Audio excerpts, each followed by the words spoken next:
I'm comfortable as a performer. I'm good. I can zone out and perform.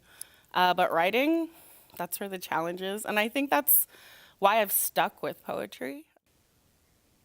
Hi, and welcome to the Brookdale Visiting Writers Series show. My name is Suzanne Parker. I'm an associate professor here in the English department where I run our creative writing program. I am really excited to have the poet Rachel Wiley on the show today. She has performed at the Geraldine Dodge Poetry Foundation's Dodge Poetry Festival.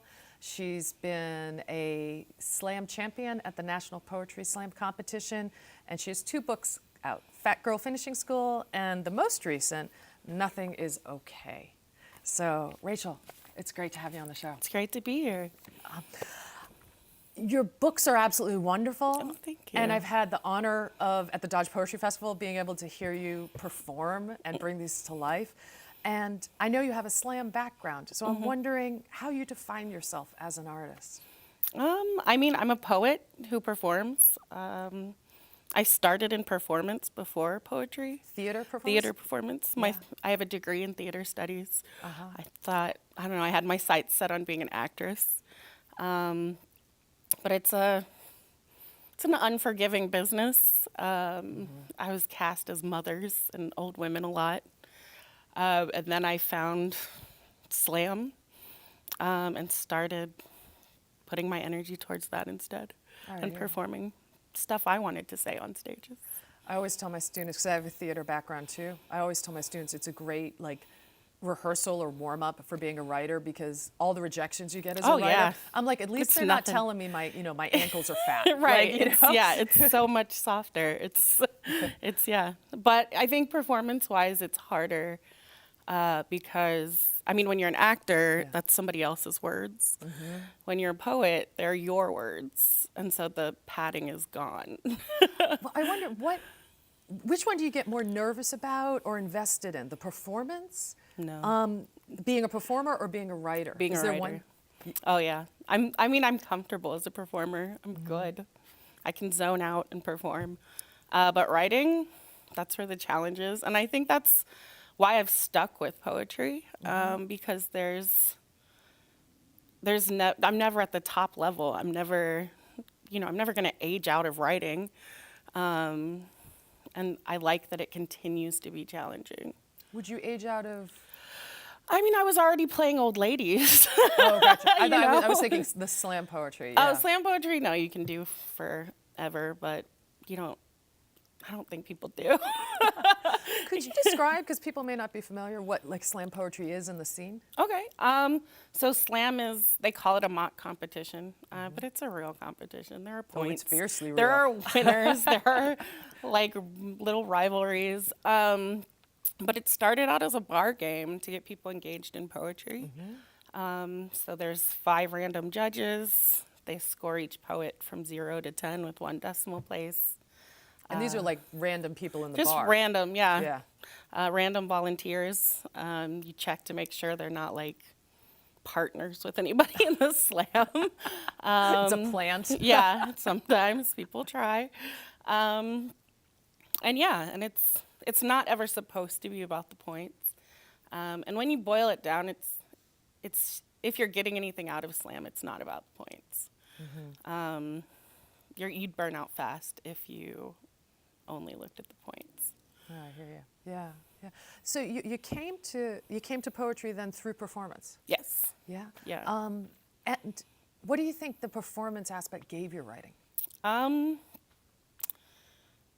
Since I was more confident in my performing than in my writing, I admittedly kind of pulled my confidence from that in sharing my work from performance. You're an extraordinary performer, though. Thank you.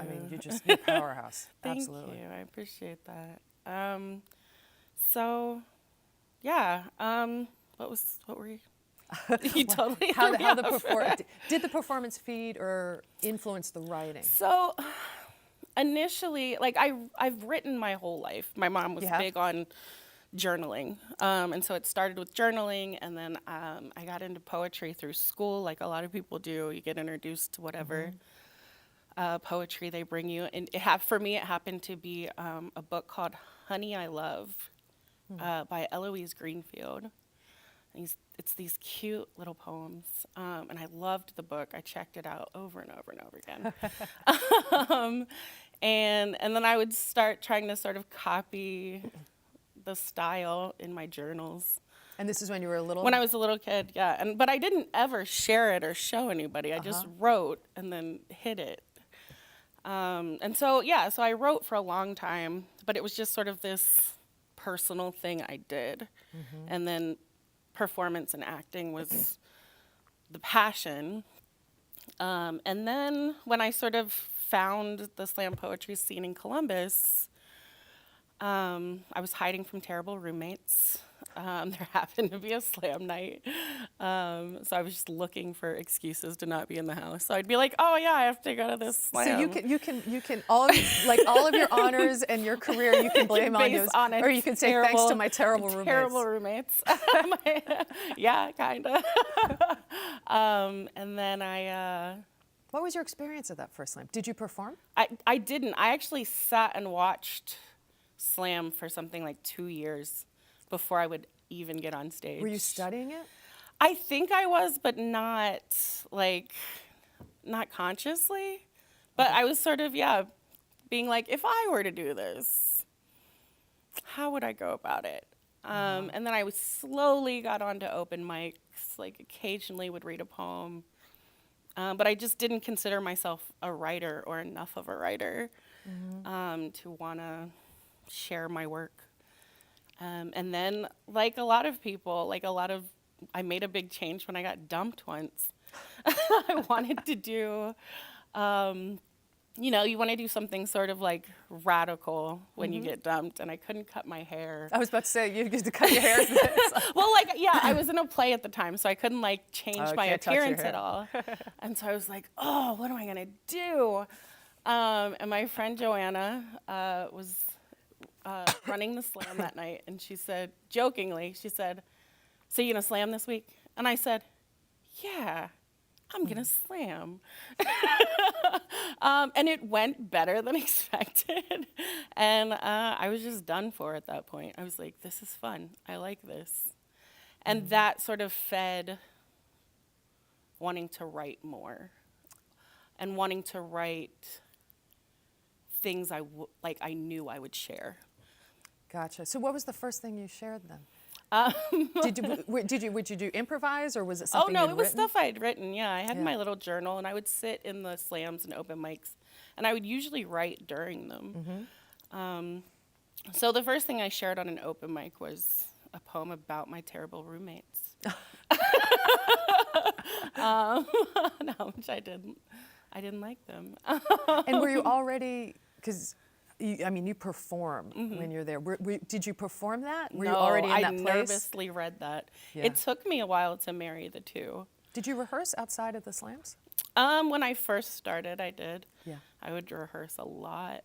And then after a couple of years in, it was sort of like I would run poems while I cleaned my house or something like that. But dedicated practice really only happened when I was on a team, and we would run poems together and give each other notes. Because slam, you can do team competitions as well too. Yeah. And that took you to the National Poetry Slam Championships, right? On a team? On a team, yeah. Well, so in 2011, I made the finals for the Women of the World Poetry Slam, and that's an individual competition. And then later that year, I was on a team, and we made it to finals. Gotcha. So it was an exciting year to me. It's great. Do you find a lot of people in slam have theater backgrounds? More than natural, right? A lot more than I had initially suspected. Are there a lot of singers? Not as many. Because a lot of people break into song. They do, and it'll be people I don't even expect to be singing. I'm like, oh, I didn't know that was a thing you did. Cool. You've had such success doing that, though, but you said you don't slam anymore. I don't slam anymore. It was a very good time with a certain group of people, and as the years have gone on, we've all sort of spread out, moved into different things, with our poetry specifically. For me, it was, I always enjoyed slamming specifically with Will Evans, who's a Columbus poet. He's also a Button author. Didn't he actually start the slam scene? Well, not the slam scene. He started Writing Wrongs Poetry Slam, Okay. which was the slam that I slammed with. So yeah, he was the founder of Writing Wrongs Poetry Slam, and he was just. We're very different people, but in slam we think very similarly. We would have these mind melds. We're both pretty competitive, and we got each other like on the sort of slam field, as it were. So when he started to step away, it kind of got a little less fun for me. Were you already writing, I hate to say called page poetry, but were you already writing and publishing page poetry by that point? Yes. Yeah. Yeah, I mean, and Will was also a big sort of motivator for that. You know, he likes to downplay his role, but he was really instrumental in me taking it more seriously. He was always handing me books to read, to just keep sort of leveling up, to not stay stuck writing sort of formulaic poems. And like, yeah, I really appreciated that about him. So yeah, I'm sorry? Do you miss it doing the slam? Sometimes. Yeah. I miss the camaraderie. It's a tight community. It's a tight community, and also when you're on a team, if your team like practices together even once a week, you start to like know each other's poems. You start riffing on each other's poems. Yeah, it's just a really nice chemistry that can happen on a good team. Good. And so I had some really good years with it. And yeah, and sometimes I miss it, but I'm also like, man, that was exhausting. Well, we're lucky to have you reading here tonight. So, Yeah. we're going to take a short break. Okay.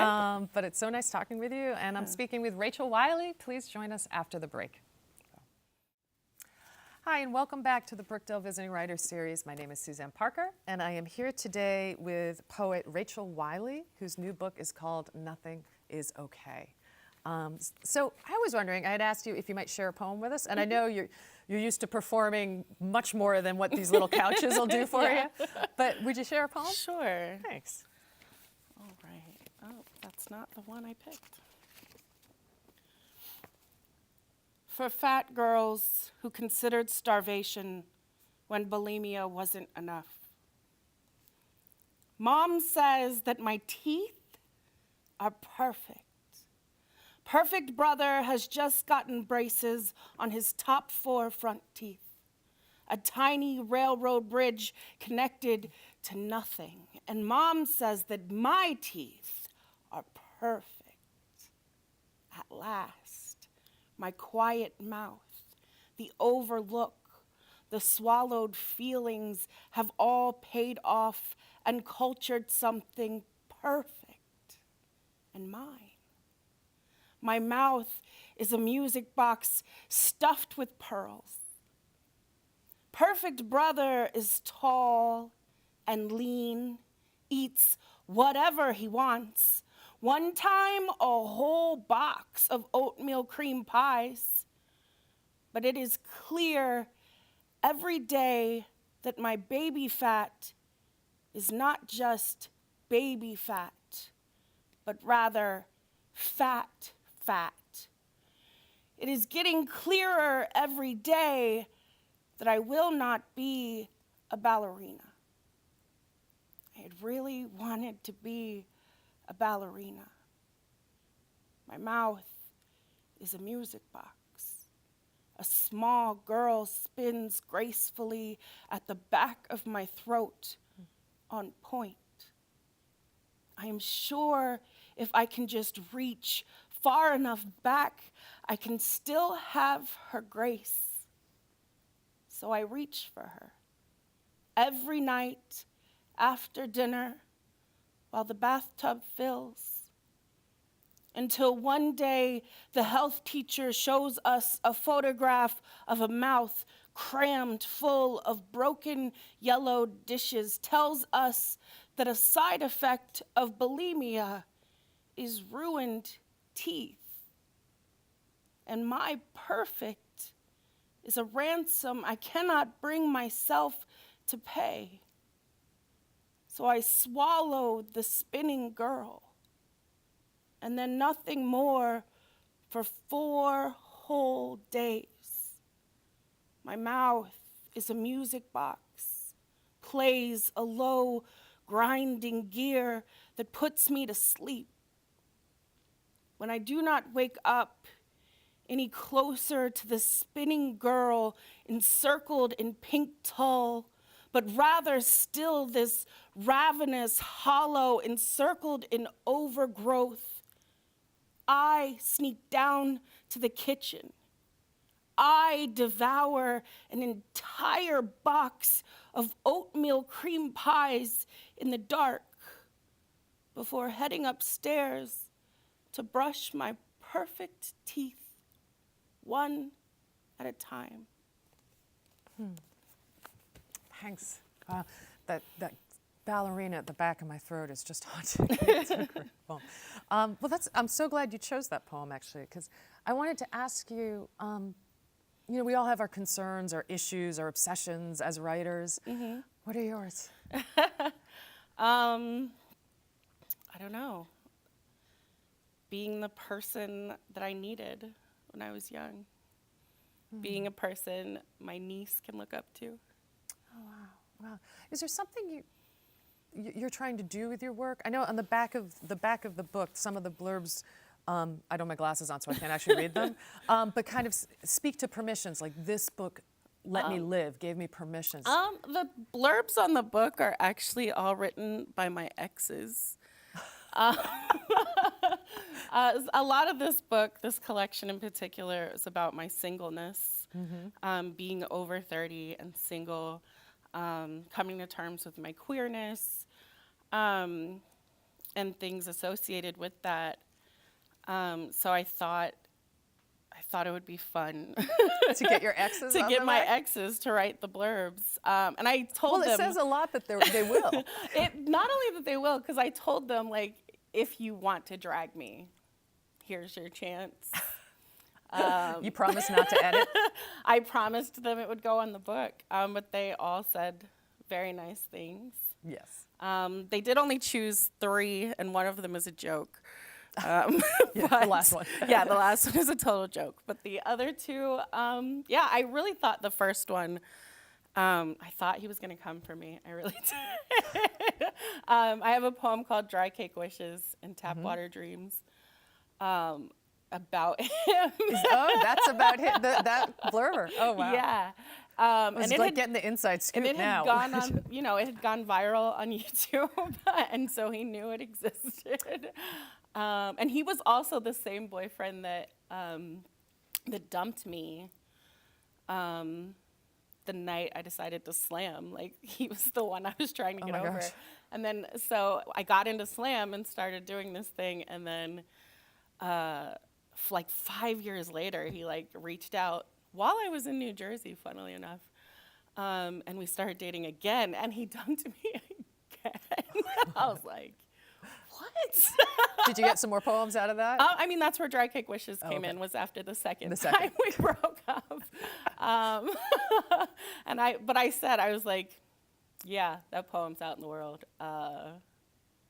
So if you want to drag me in this blurb, like, I would understand. And he didn't. He definitely did. To his credit, he's a very nice guy.